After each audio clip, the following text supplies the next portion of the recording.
the years, and it was really huge. I mean, one of the things that was shocking to me when we went to go look back, right, was that how many things we did for all ages. Like we did, a group that was really a fabulous group that was did Shakespeare with children, and they just did these amazing things, and they did them in this short amount of time. It was like heroic and amazing, and the children were fabulous, and so like it would be gone, and so this was a way to preserve it and to have it so we could reflect back later, because that's what culture is all about, right? You know, being able to reflect. Is be able to reflect back.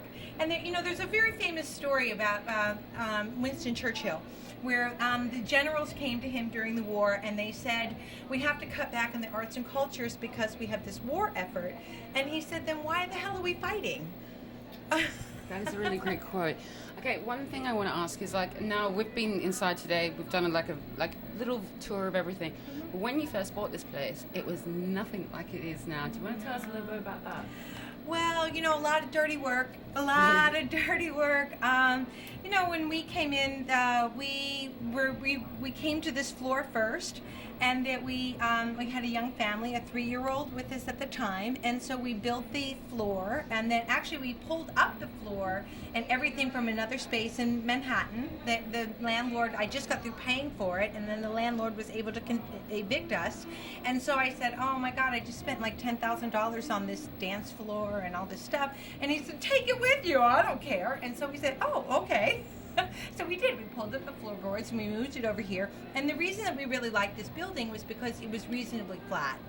A lot of the buildings that we had looked at were like falling over. There was Brooklyn doesn't have great building stock, and that so it was level. And so we were able to build the studio here, and then my family lived in this part, and then my husband and my young son, and then I had a second son.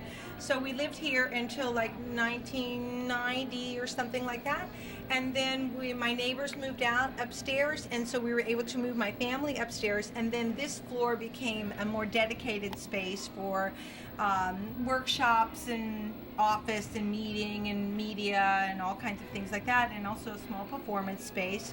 And then we renovated the downstairs space in 2002, and that was in much worse condition place, and so that was a big challenge. The whole thing is, it's been like a labor of love, but you love it so much. It's like, I'm sure it hasn't been easy by any means, but it's also a good message to send out to artists out there.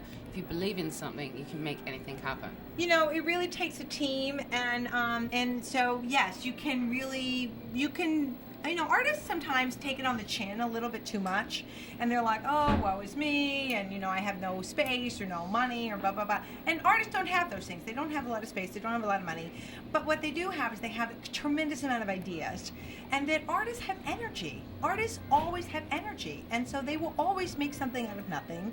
They will always be very inventive and clever, and I used to argue when I used to lobby Congress as a joke, not a joke, but as for my birthday, I would go lobby Congress because it was fun, but I would go and I would say every institution, every agency should have an artist on board because they're inspirational, and nobody works a budget better than an artist. I mean, they get so much action out of what happens, and it's not a bad thing. It's a very good thing, and people could take a lesson. That's a great, soundbite. That's a brilliant soundbite. Another thing I want to ask is, in terms of, you look at the economy now, and it's even harder for artists now than it ever has been with the funding. There's hardly any funding. What's your best suggestion for them? Not only your suggestion for them, but what do you think this house can present them? Well, it's so important for artists not to get discouraged by everything around you. I mean, it's hard not to do. You read the paper, you get really, unhappy and things like that.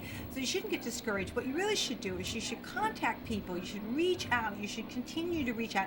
I actually have my representatives on my phone, and I call them up and I read the paper and I go, oh my God, it's terrible. I'm very anti-war and really thinks that, you know, America really is doing it's a very bad idea being at war.